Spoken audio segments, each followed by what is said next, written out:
Okay, so we have the unit working. We're going to mount it to the bow now.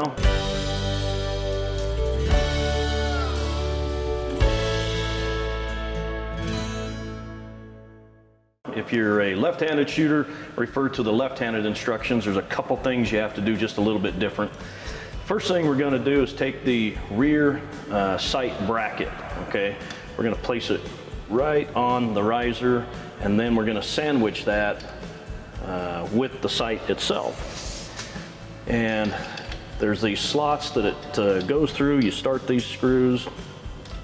Just like any other sight, it's pretty simple. There are 3 different mounting locations you can use. I like this last mounting location that brings the sight closest to the bow, but you can mount it out further if that works better for your style. The first step here is going to be to not really snug these up too much, just get them most of the way in to where you can maneuver these a little bit.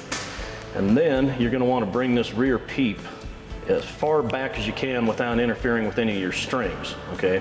Now this rear sight bracket, it's actually optional. We highly recommend using it because with the rear sight, you can just hold the bow up, center your 20 yard in the rear peep and range all day with that without ever having to come to full draw.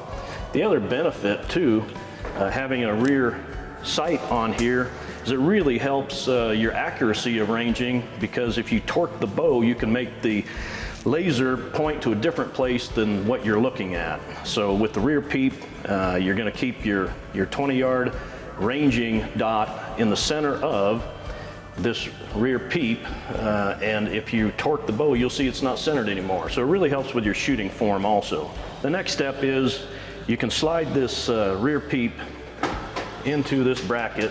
For now, we're going to put it all the way to the top, okay, because that'll be out of your way for your 20 yard sight in. It'll be way above where you need it to be, but it'll just be there and handy to adjust after you do your 20 yard sight in.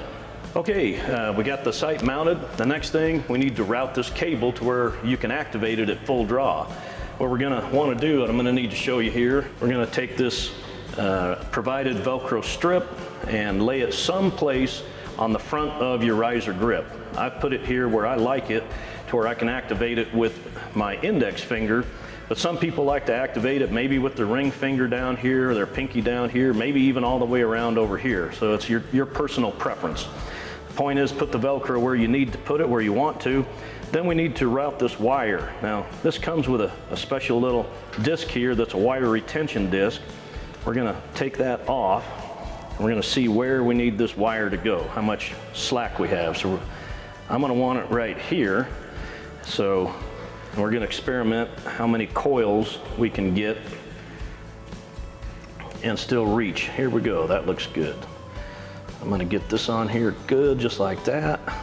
Flip that disc back down, and we're good to go here.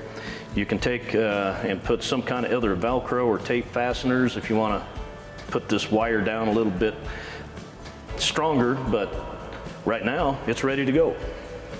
We're going to sight this in at 20 yards just like any other sight, really, or any other high quality sight. We have 4 knobs up here, windage knob, an elevation knob, and then these are the locks for each of the adjustments. This is the unlock, right, to make windage adjustments with the clickers, and there's the lock for the elevation up and down, okay?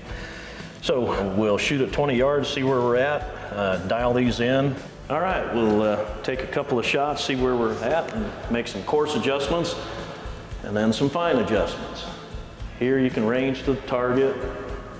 We're getting 20 yards. Always a good idea to shoot 2 or 3 arrows before you make adjustments.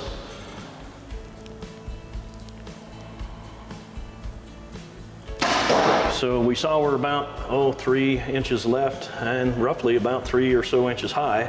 Let's just make this adjustment for the windage. Since it's left, we know we need to move the sight to the left.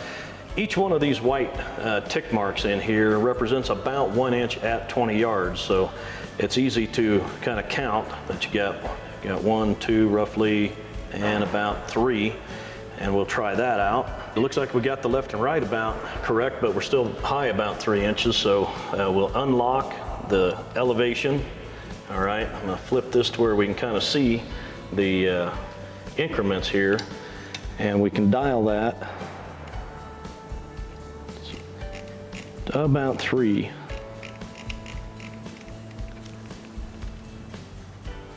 Lock it down and let's give it another try. All right, we've sighted in the 20-yard fixed pin. The next video is going to cover the rear sight in. You can skip that if you want to. We recommend you go ahead and put the rear sight on, but you can skip that video and go straight to the 4th video, which is aligning the laser to your line of sight.